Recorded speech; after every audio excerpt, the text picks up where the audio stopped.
అమెరికాకి China check పెట్టే ప్రయత్నం ప్రారంభించింది. తాజాగా ఏదైతే రేర్ ఎర్త్ మినరల్స్ ఆపేసింది.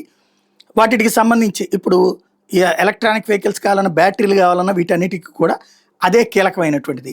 దాదాపుగా ప్రపంచవ్యాప్తంగా ఒక రకంగా మోనోపోలీ ఉన్నది చైనా దగ్గర.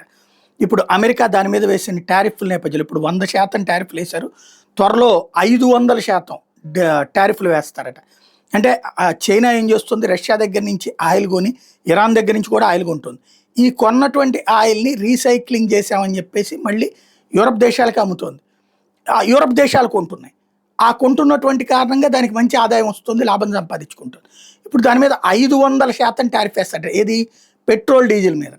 అంటే యూరప్ దేశాలు కొననీయకుండా చూసేటటువంటి ప్రయత్నం. యూరప్ దేశాలు ఎందుకు కొనకుండా ఉంటాయి? ఈయన 500% టారిఫ్ వేస్తే 500% అమెరికా వాళ్ళు చెల్లించాల్సి వస్తుంది. అమెరికా వాళ్ళు కొనరు, బట్ యూరప్ దేశాలు అయితే కొనుక్కుంటాయి. వాళ్ళకి చీఫ్గా వస్తున్న దాన్ని వద్దంటారా, లేదా అమెరికా కోసం అని చెప్పి వదులుకుంటారా?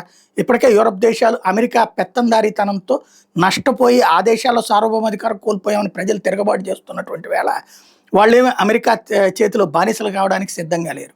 కాబట్టి చైనా కూడా ధైర్యంగానే ఉంది. ఆంక్షలకి ఎదురెదరం కాదు, ఎదుర్కొంటోంది.